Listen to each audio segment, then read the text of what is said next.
Welcome to Aon at the Top, where I have the honor of interviewing some of the most distinguished executives, C-suite, and board members about their journeys and paths to success. I'm your host, Nicole Ward, the Senior Vice President of Sales at Aon. In this series, we draw out meaningful insights and candid perspectives on navigating to the top. At Aon, we help you make better business decisions by turning risk into resilience. Hello, everyone, and thank you so much for joining today for Aon's podcast series, Aon at the Top. I'm Nicole Ward, your host, and in this series, I have the honor of interviewing some of the most distinguished executives, C-suite, and board members to draw out meaningful insights and candid perspectives on how they navigated their way to the top. Today, I'd like to welcome the boardroom leader, global C-suite executive, and corporate trailblazer, Shannon Nash.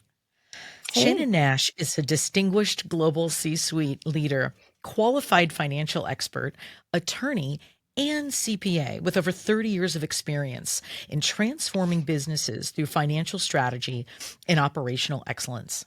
She currently serves as an independent corporate board director for NetScout Systems, SoFi Bank as compensation committee chair, and Lazy Dog Restaurants as audit chair. Formerly the CFO of Wing, an Alphabet company, Shannon led global finance and operations for its autonomous drone delivery service. She also held CFO positions at Reputation.com and Inside Source, along with leadership roles at Amgen in the US and Switzerland and at Cumulus Media. Shannon began her career at Cooley, LLP, and KPMG. She co-produced On Board, highlighting Black women on boards, which premiered at Tribeca Film Festival. Shannon holds a BS in accounting and a JD from the University of Virginia. Just wow, Shannon. What an amazing background. And I'm so lucky and grateful that we're getting the chance to talk today. Thank you for being here. Thank you for having me as a guest, Nicole. Absolutely. And if we could start off with a little bit about your personal journey, I'd love to hear, what was planned, what wasn't, what you were sort of, from the beginning thinking your career would be and how, juxtaposed against that, the reality of it is sort of shaped. Was it by design? Was it more opportunistic? Maybe we could start there. Well, Nicole, it was all planned, right? It was all scripted and I just followed it to a T. Right. Said nobody ever, right? Ever, right? It's just not a real life at all. Totally. I would probably say I would give it a 50-50. And let me tell you why. I would say part of it was a bit planned. And certainly if you talk to people who knew me back when I was Shannon King and growing up in Annandale, Virginia, they would say, oh, we always knew you were going to be a lawyer. Partly because my father was a lawyer. And so that was just something I wanted to emulate as a very young kid. And the other part of it is my friends who knew me from, let's say, elementary, middle school, high school said I was a little bit argumentative. And so they were like, you should be a lawyer. Like you're destined for this. So I feel like part of it was just something I always wanted to do at a very young age. And nothing was going to stop me from accomplishing that. But then the rest of it is really about being completely opportunistic, unscripted, lucky for the people that wound up being in my life. And it started, again, at a very early age. I'm sure you talked to a lot of people. A lot of folks have this in common. You have somebody that's a teacher or an educator in your life. And I was fortunate to have one in high school and in college. And one was a high school teacher and then one was a college professor. And both kind of steered me towards being looking at a career in business, and then it became finance, and then it became accounting. And in particular, my accounting professor at the University of Virginia, Professor Hunt, really was instrumental in making me believe that I was really good at accounting and that I could really have a career. And he himself had been a retired public accounting partner. He wound up coming to the University of Virginia and then actually becoming like the CFO of the university. And at the time, I didn't even actually understand how big a deal that was. And he was teaching, classes as well. Now I completely am like, oh my gosh, I was so lucky to have somebody like that. And he helped a group of us while we were still in college, Nicole studied for the CPA exam, and he had 100% success rate. We all passed it on the first try. While I took the CPA exam, like no lie, it kind of felt like this. I took the CPA exam my senior year, like on a Monday, and graduated on a Friday. It was like just like that, Wow. and we all passed it on the first try. I think Professor Hunt was a big part of that. So part of it was very opportunistic that I then had that background. Then I went to law school to be able to then use that later on in my life and my profession and the opportunities that I got. I think that part was just super opportunistic and lucky. And clearly you have some smarts. I mean, to like you say, before graduating from college, getting your CPA, Yeah. and then going to law school, it's such a unique combination and rare and clearly very a compliment to you that you were able to do it. And I'd love to understand, from a personal value standpoint, right? You must have somewhere along the way as you were growing up, really gotten some sense of values and grit and the ability to do the hard things, lean into the hard things. Where did that come from, if you don't mind sharing? Well, I think a couple of things. I think that I grew up in a household with parents who have both been trained as educators. So they really, and I like to say I was their guinea pig because, they had me while in college. So we kind of grew up a little bit together. And they were working on like their teaching certifications and all that. So they were trying stuff out on me at a very, very young age. And so I think part of it, was just growing up in that way, in that time, in that environment. I think the other part of is that you wind up, I think, getting grit and resilience when when you have disappointments, and then you have to recover from them. And so I think that was also instilled in me, not on purpose, but that was just the reality of growing up. Um, I remember telling my father, this will come back later in my journey. I remember telling my father that I wanted to be a dancer. I wanted to learn ballet and I wanted to take the classes. And he really said that I didn't have time to explore being artistic because that wasn't going to pay the bills. That wasn't going to help my situation. And I remember a friend of mine in school was, her parents were paying for her to do that. And so I would go with her, Nicole, to the little classes and sit Oh, outside and just watch them and be like, I wish I could do it, but I don't have time for this. I have to be resilient. I have to be a hustler because this is the only way that I'm going to be able to change my life. And so, although I appreciate that drive that my father gave me, there was a part of me as I got older was like, I don't want to give up on that dream. And many, many years later, I find myself actually working for the epitome of the my dream of who is a successful dancer and who's a successful choreographer, and that's Debbie Allen. And so it all came full circle as an adult. But having those skill sets that my father instilled upon me, that grit, that hustle, being a lawyer, being a CPA, actually led Debbie to hiring me to help run her operation. Like if I hadn't had that skill set, I wouldn't necessarily have been qualified for what she was looking for. wow. That's amazing how it comes Yeah. full circle, right? You were sort of Yes. in training for it, when without knowing it and even Right. perhaps mildly resentful of it at the time, but then you Yeah. understand how it all kind of compounds like interest over time and it and Yeah. it, it sort of, it gets you where you need to be when the moment is right. That's Yeah. fantastic. And when you think back of a couple of instances that really shaped you, that maybe at the time were incredibly difficult or Oh yeah. incredibly challenging, are there one or two, stories there, that really, um, helped kind of shape, your decisions Yeah. and your career and how it moved forward? Yes, and how apropos that today is April 30th, and we are rounding up the last day of Autism Awareness Month. Mm. A big pivot in my life was when my son, who is now, our son is 27 years old, when he got diagnosed as being autistic. And especially if you go back to 26, 25 years ago when that happened, there certainly is a lot more understanding. I really can't have a conversation today in 2025 with someone who doesn't know somebody, whether it's their personal family or their neighbor or their friend or their church member, who is has someone with autism in their life. Like, that just is, I've never met somebody who's like, I don't know anybody who has autism. Now everybody does.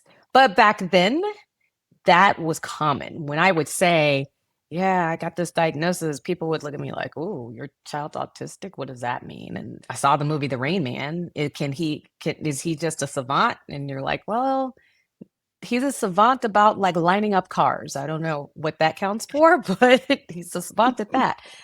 So that was a very pivotal moment because at up until that point, this whole thing that you were talking about, a career and a plan, I had worked at a big accounting firm, I had worked at big law firms, I now had gone in-house to a major public company, a big biotechnology company, and my career was just like check, check, check. I was progressing. And then I got to a point where um, I had this child that had some severe needs, that was going through a lot of therapies that were intensive and not very easy to do when you and your spouse have full-time corporate jobs. Um, and we had to make a decision, like, who was going to um, leave their job and be able to help focus on these therapies. Remember, Nicole, there was no work from home. Yeah, we had internet, but there was no Zoom. It's not like I could zoom into Not like meetings. today, Not like certainly not. today. No, No. absolutely. Even like the concept of just doing conference calls was different. Totally. Like, totally You were different. expected to be in an You were office 8 to 5 doing the things. in your Yeah. seat, right? Yeah. Like, absolutely.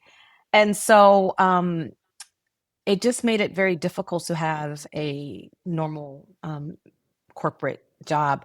And that's where, and at the time we were living in Los Angeles, that's where, um, I had to do a pivot that's scary. I didn't have a job. I had to leave a job and not have a job and not have a backup plan. Well, I guess the plan was your child has to get therapies. That's your plan. You got to figure that out.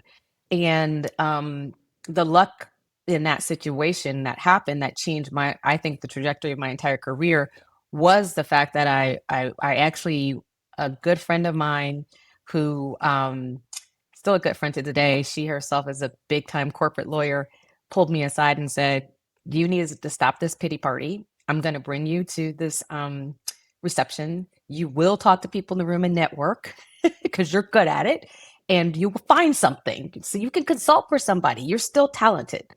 And went to this dinner party. I wound up meeting Debbie's husband, whose name is Norm Nixon.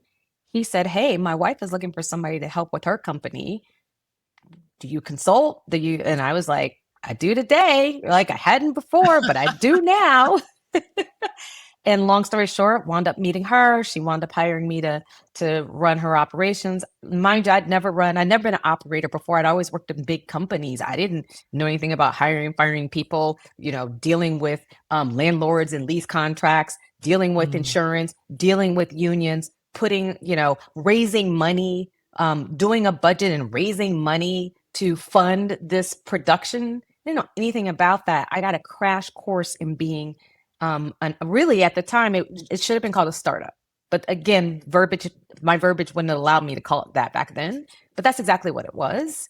And here I am in, my mid 30s running that, early Mm. 30s actually, running that and learning a lot of skill sets that then really helped me when I do get to Silicon Valley and start working for startups and big organizations, to help me become an operational CFO. So that would be a huge pivot. And the other pivot, quite frankly, is finally coming to Silicon Valley, coming to the San Francisco area. I grew up in the East Coast. I thought I'd be an East Coaster my whole life, but I married a guy who was a submarine officer at the time, which means you move.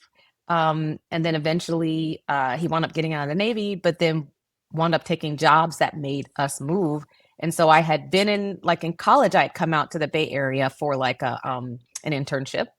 And then my husband wound up doing a program.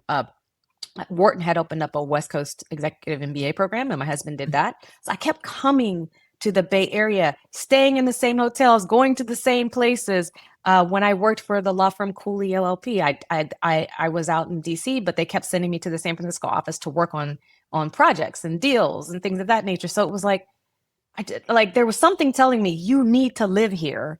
And so when my husband got this job in 2014, we packed up the family and we've been in the Bay Area ever since. And a lot of the opportunities I've gotten that you read in the beginning really were because I was here. I was finally here in the room when these opportunities happened, that I just think if I'd lived in other places, they wouldn't have happened for me. Wow, it was like the universe was conspiring to get It you to the Bay was. Area. It was. Ah, that's fantastic. So many gems there. And I guess, you've mentioned just offhandedly two people that were mentors, the professor you had in college, Yeah. and the amazing, it sounds like, corporate badass attorney, if I can say that word. I would love to know if there was one or maybe two other mentors that really stood out to you that helped guide Yeah. you in your journey. And then also you, I'm assuming, have had opportunity to mentor and to guide others in terms of their journey. And a lot of folks listening would probably love to, I've said this before, but success leaves clues, it leaves breadcrumbs. And so I'm sure there's folks listening that would love to know tactically, what advice you would give to somebody to get to the boardroom, to get to the C-suite. What are the things that you did? How did you maneuver? What were the types of choices that you made that positioned you well for those things? So that was probably a lot in one. That's a lot there, but we'll unpack it. That's why we're here. Mentoring. Right. And We'll then, unpack it. yeah. Yeah. Yeah. I always say, well, first of all, again, no one makes it to the C-suite or the boardroom alone. Somebody had to sponsor you. Somebody had to care. Even if the company is named after your family, guess what? That's how you got there, because you were mentored by your family. So you didn't get there 100. alone. Like, it's just not possible. Totally. I would say, and this is one of the examples that I try to also emulate. I did have another mentor in my life. His name is Larry Bailey. He was one of the first, if not the first, African American partner in tax at a major, I think at the time it was a Big 12 or Big 10 firm. So this is in the 70s. Going back. So going way back, a true trailblazer. And I met, and this is what I like to explain to folks, especially people I mentor. Larry and I have never worked in the same company or firm at all. He was a supporter for somebody not in his organization. So you don't have to, the supporter doesn't have to be your boss. It doesn't have to be in your company. You can find this mentorship wherever. And I certainly use the example of Larry. I met him at, I'm one of those people who joined all of the professional associations. So the bar associations, the CPA association, I joined them all when I was young in my career, and I'm still very active in them. And I rose my hand and I volunteered to plan a panel. And I would call these trailblazing leaders and ask them to be on this panel. And I cold called Larry because a lot of people knew about him, especially in the DC area. And he said yes. And so I did all the things to arrange the panel, make sure it was seamless, et cetera. It wound up being a very successful panel.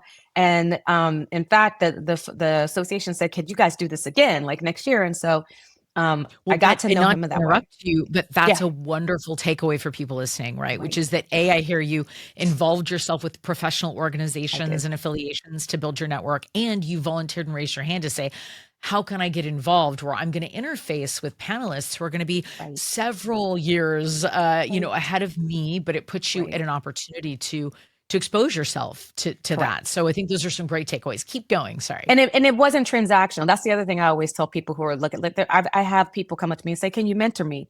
And I'm like, "It's not that simple. It's not a transactional relation. I mean, it really has to be reciprocal. You really have to find some commonality with that person, and then that makes the mentor want to be invested, right, in supporting you.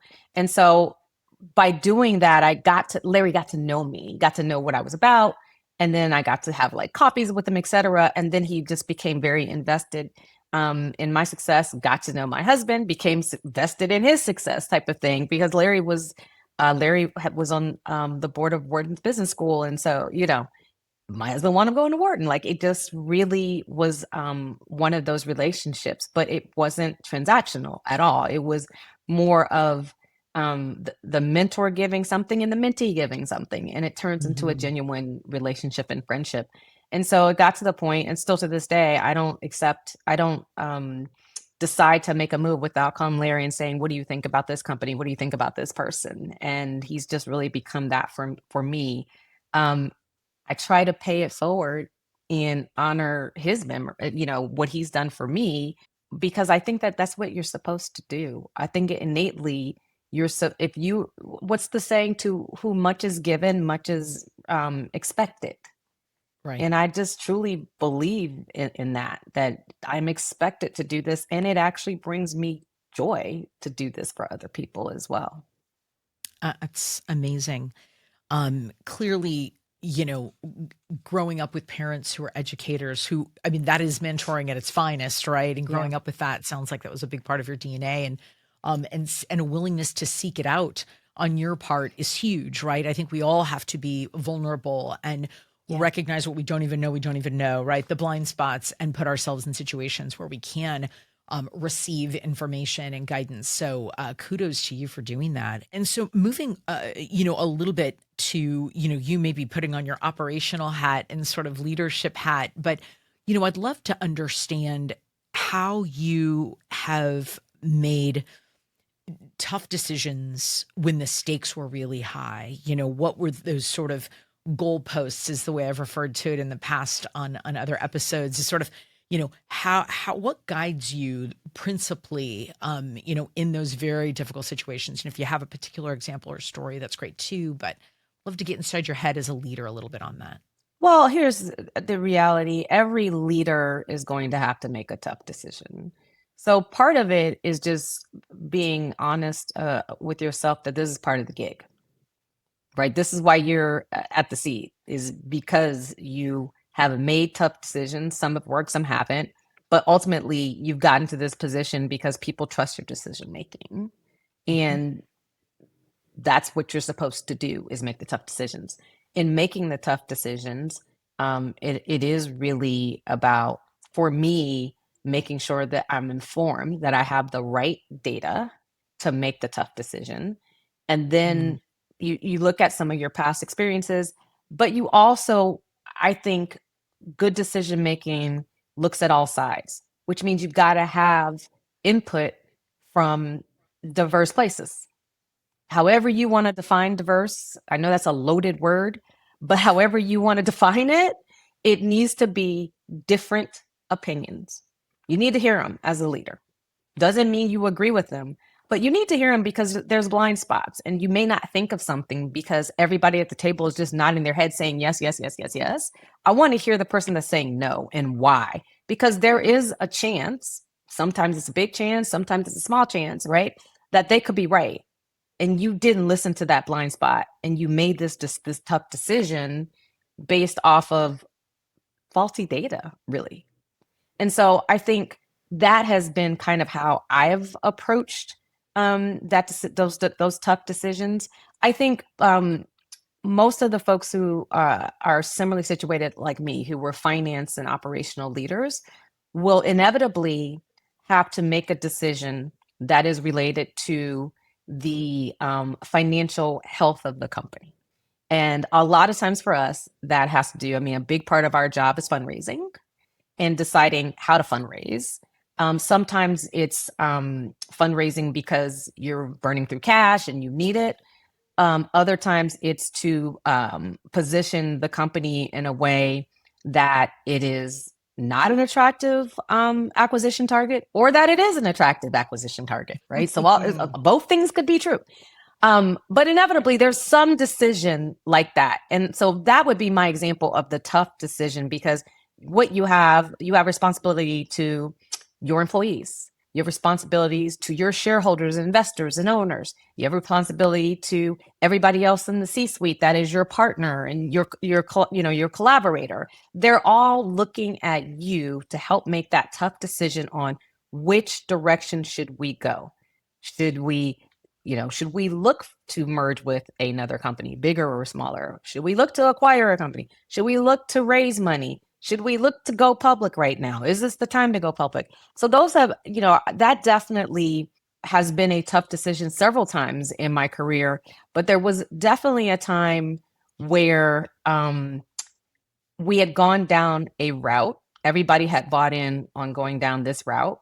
The data suggested that was the right way to go.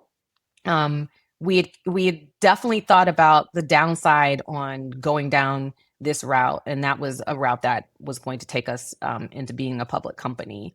And then situations changed, and the tough decision was, do you continue to go down that pathway that everybody has signed off on, or are you the squeaky mouse that says, wait a minute, this may not be the right decision? Think like the tailwinds are changing with market conditions right now.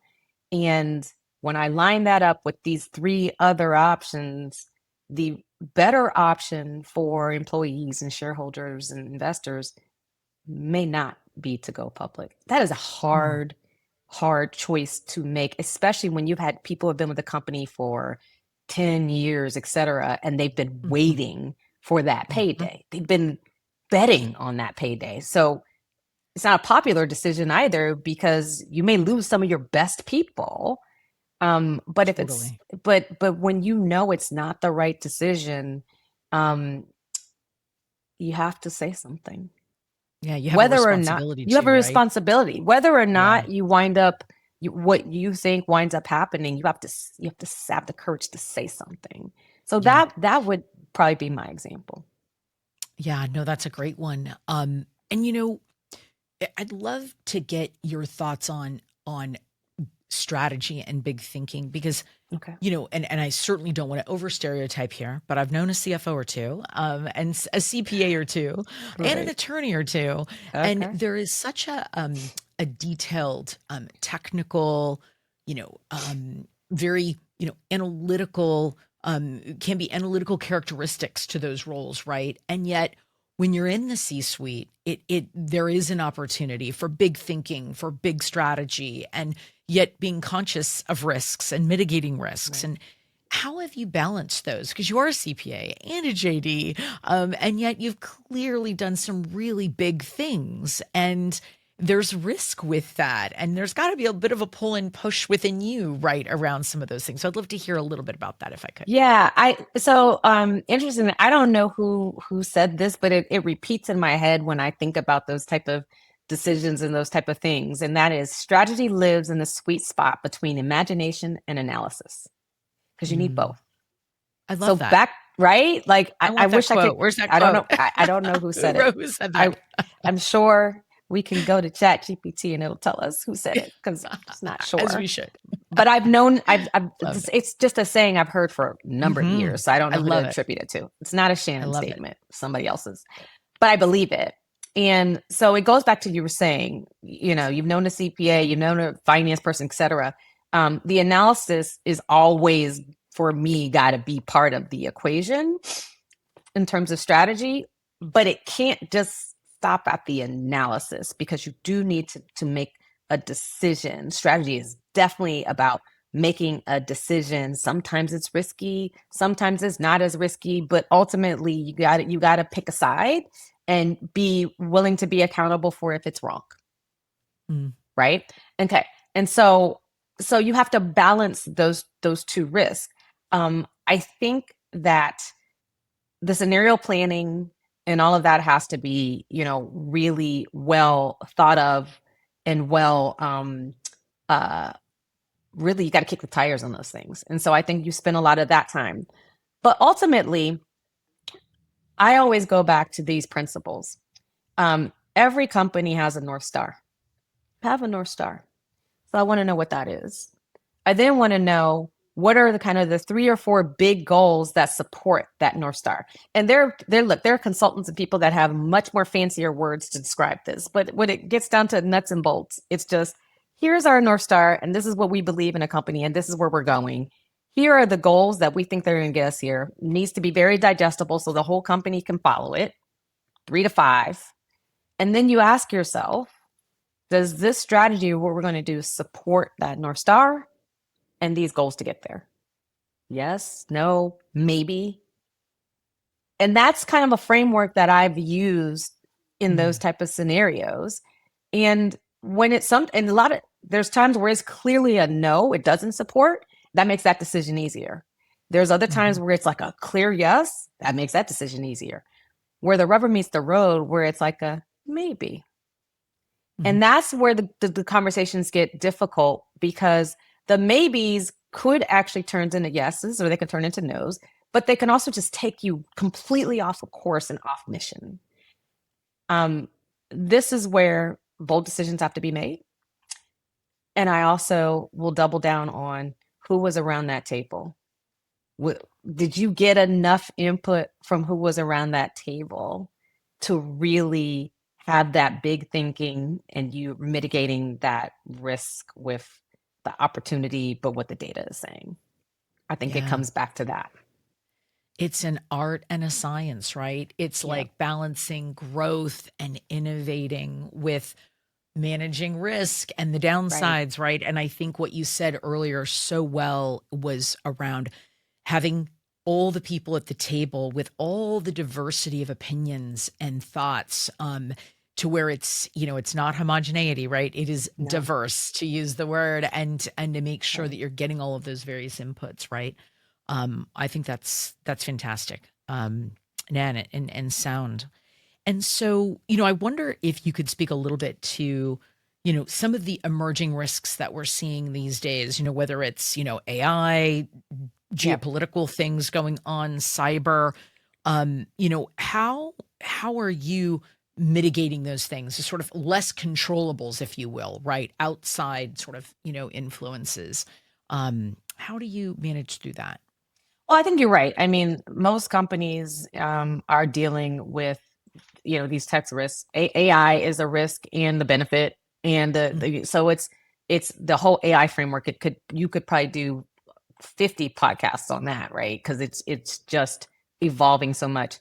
Cybersecurity is also a very big deal, and what you're seeing is not only are the bad threat actors getting better, they themselves are using AI. So I think I do think there is a future where the AI to combat cyber fights the AI to steal, and the AIs are fighting each other. So that's a whole another world but it's on the horizon. It's like, I do believe that will happen for sure. Clearly, every day, every minute, if you will, there's something going on from a regulatory and, governmental standpoint that is hard to plan around, very hard to plan around. But you do need to, that's where your folks in-house and in terms of your in-house counsel and things of that nature, and then your law firms, et cetera, are really helping you stay on top of this, because I think that's also very difficult for a board member to be up on all of those changes that are happening that impact your industry. So more than ever, it's important that, that those type of things are being discussed at a board level, so that the board really understands what's going on. I think we've had the most executive orders in the US, like in the last 100 days than like ever before. Hard to keep up with all of that.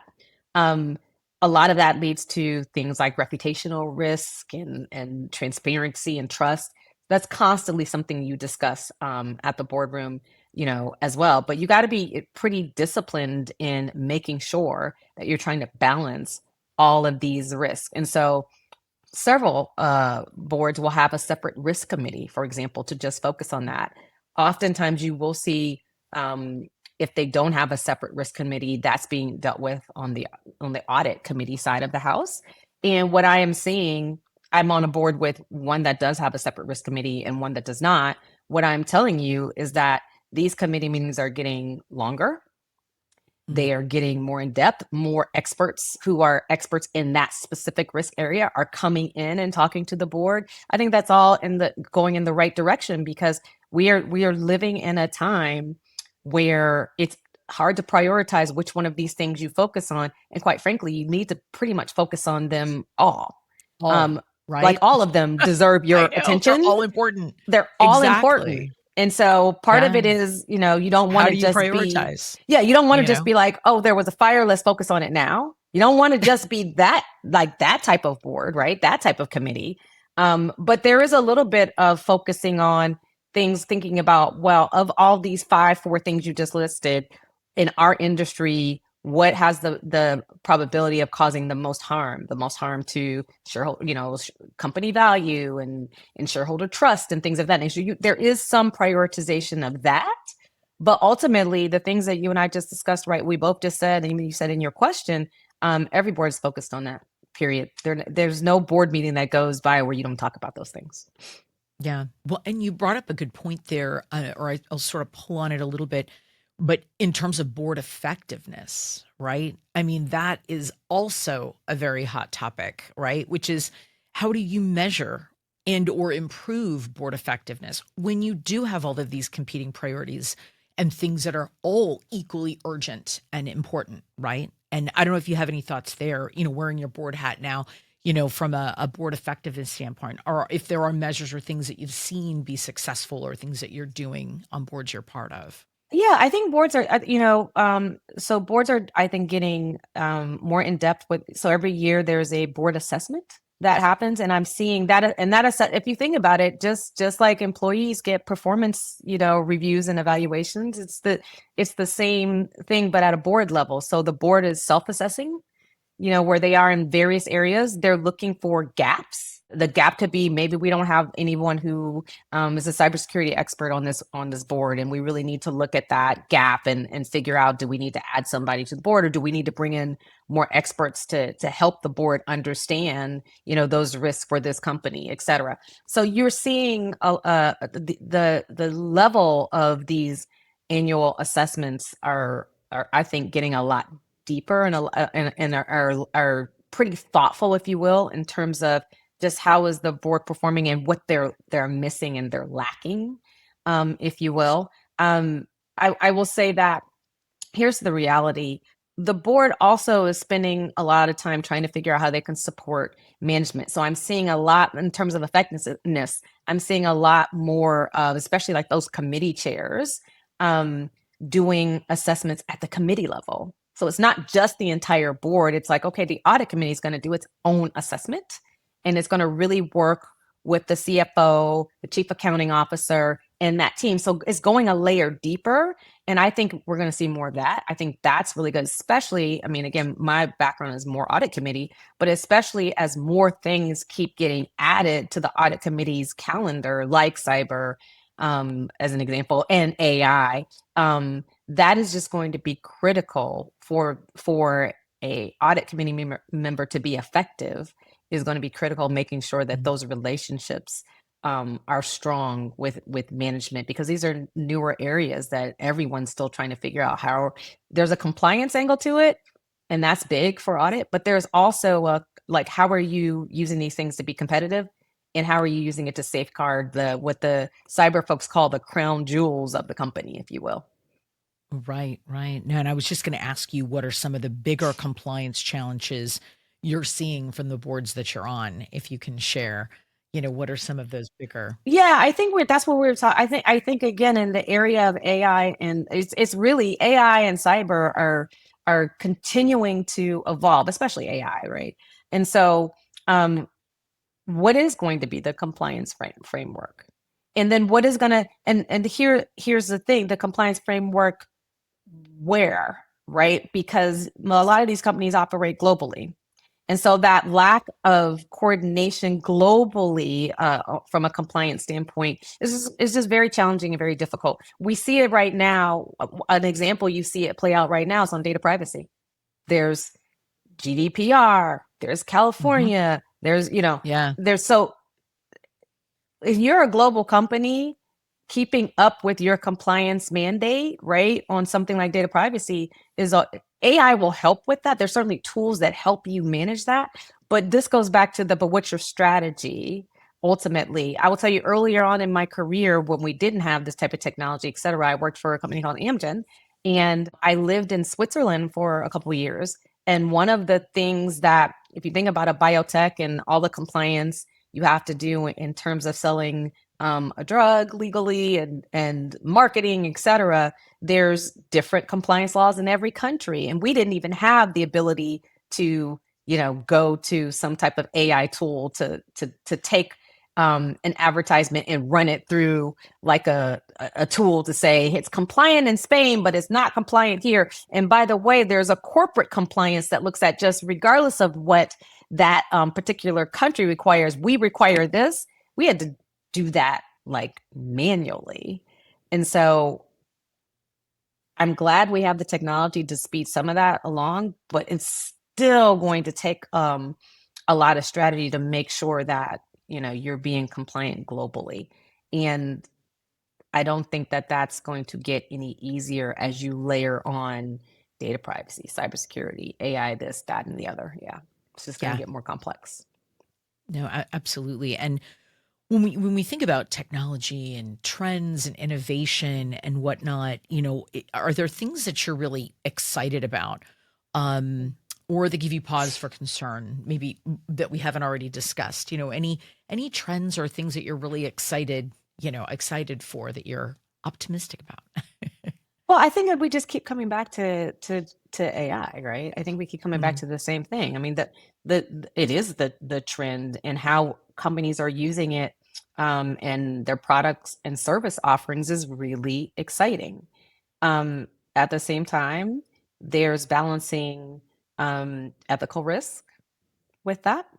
There's balancing making sure and the company has a handle holistically on how it's being used throughout the company. So what I'm seeing with the companies I work with is what's happened is these cross-functional committees have cropped up so that you know the legal team knows what the product team is doing versus the CISO knows what everybody is doing. You don't have a whole bunch of people just out there, doing siloed, their own thing and siloed. right? I'm seeing a lot of that happen in these companies, which is, I think, the right decision.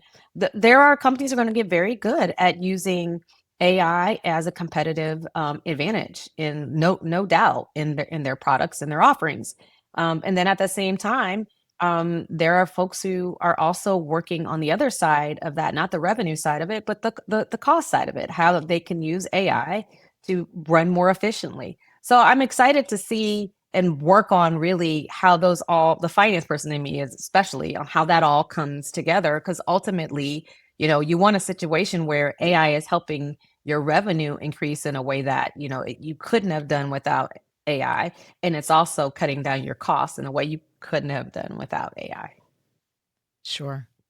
No, very interesting. And I wonder, if we think about, sort of impact. And you've done so much. I feel like you've had the career of a 100-year-old person, and obviously not nearly that many years. And it's probably premature to ask you this question, but when you think about the impact you've even made thus far, or the vision that you have for yourself and the impact that you would like to look back on your life someday to say that you've made, do you have a sense of that yet? Of what that impact or that legacy will be? I know the legacy is, again, a big word, but any thoughts there? I think about that a lot. I think I am definitely at a stage now. We're almost empty nesters. We have three sons. Two are out of the house, and one is soon to be out of the house. And so I'm at a reflective stage in life where I actually do think about that a lot. Um, what I think about in terms of impact, I want to make sure that I'm still leading with what's authentic to me, like with the purpose that I started at when I was, that girl watching the ballet and not able to take the class. Do I still have that Mm, sense of purpose? But I want to be somebody that showed what was possible, not just like my titles or any of that, but like how I did it. Like it wasn't a career that was like this. There was a lot of this, Mm, this, and this. There was a lot of not having work life balance. There was a lot of, oh my gosh, I didn't pick so and so up from soccer practice and they've been sitting there for an hour. I hope they're still there. Who can I call? There was a lot of that. There was a lot of, I missed so and so's birthday. That happened. I'm not happy yeah. about it, but that happened. So, like how I did it, I did sacrifice some things. Ultimately, your kids grow and they do okay, I think. And ultimately, that is what I'm most proud of is my three sons. But it wasn't easy and it wasn't beautiful and it wasn't all great. And at the same time, you learn from the mistakes you made and you keep going. You still have that heart, you still have that passion, you still have that dream that you can continue to accomplish things, but know that you're going to have some failures. And so I can measure that by, quite frankly, looking at the people that I've impacted, the people that work for me who are now CFOs. I've got two that has happened to. The people who make it to be on a board that somehow I inspired or helped. The entrepreneur who winds up having the successful company that I somehow either mentored or maybe just gave a word of encouragement to. Like that's how I actually start measuring like, well, was I impactful and helpful by like the people who tell me I've impacted them somehow. I love that. I think that's I love the authenticity and the realness of that answer, right? And the fact that it has been, as you said, sort of, nuanced and and some side paths here and there, right? I think it's very human and very relatable and sounds very true. And I love that. And I think, we all struggle. I think any human is like, well, what is success? Am I successful? What does that mean? And, I'd love to know how you measure success. I mean, obviously, I know finance is one way, right? Dollars. But outside of that, are there things that you really look to give you a sense of how you're measuring your own success? Well, let me tell you, let me start before I even dive into that question. I am at this Please. age and let's see, I celebrate my 30-year law school reunion is literally in a week. So 30 years, which I'm just like, I can't believe I graduated from law school 30 years ago, but it's true. It happened. Oh, Um, when I go back to that and I go to today, when we talk about success, I so wish I could get into that girl's head and say, stop measuring your success by looking at other people and measuring yourself against their success. Stop it. I love that. I Like the love only that. person you should measure against is you. Because I 100. spent way too many years Same. feeling, I hate the word imposter syndrome. Like, I hate that phrase. But I spent way too many years, like, really feeling like, oh my gosh, I'm not keeping up with Sally over here. I'm a failure.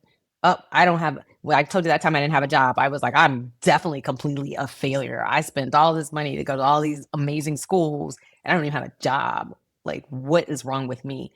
Just way too much time thinking that success was what other people cared about and what other people were doing. So I'm way past that. 30 years later, it doesn't matter to me what the person next to me is doing. It's all about what's successful for me, what's important to me.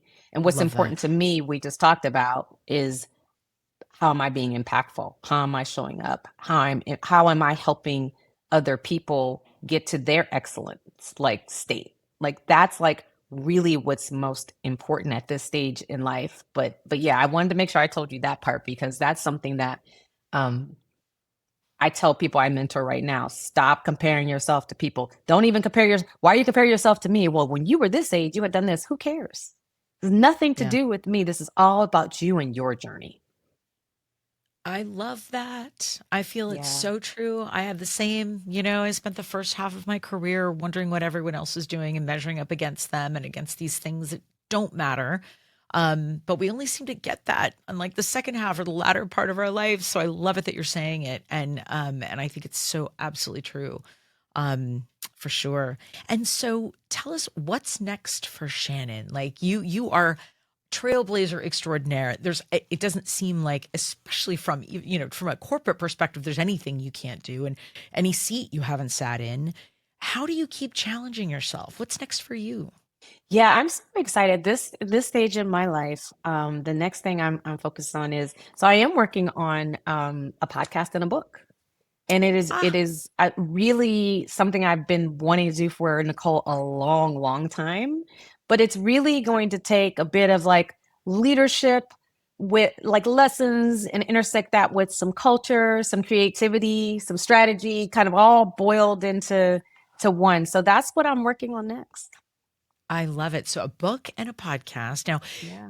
any, timeline on that so we can keep our ears perked for Yeah. you or what's So for Q3, Q4 the 2025.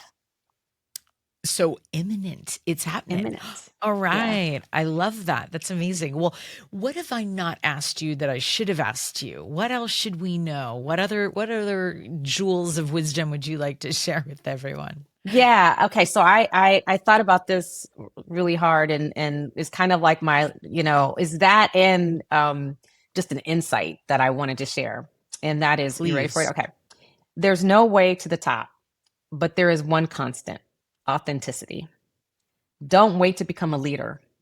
Show up as one today. I love that. That's wonderful. Thank you so much for that. And I just really appreciate so many of the nuggets that were in there around.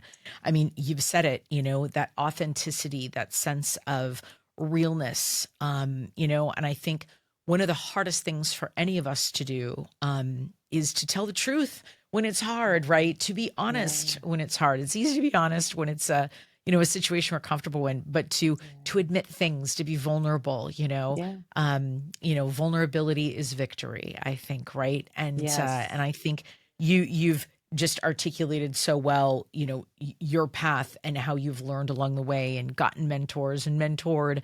And I think the impact that you've brought it's obvious. So super grateful for your time today, and so appreciative that we got a chance to chat. And good luck on the book and the podcast. And I hope you're getting some dancing in there somewhere. Don't Oh give up on yeah. the dancing. Oh yeah. Yeah, what I'll share later in life, I wound up becoming a Zumba instructor. So I can Oh my teach group gosh. fitness classes. So the little girl has fulfilled her dreams and now All yeah, right. Well, when I'm in the Bay yeah. next, I'm going to look up your Yes. classes, Shannon. Let's I'm going do to it. Zumba with you. Let's do it. I love it. Well, thank you so much for all your heart Yeah. and the wonderful conversation. Appreciate you. Thank you. Good luck. And I love your podcast, by the way. Like So, wishing you much oh, success on this. thank you.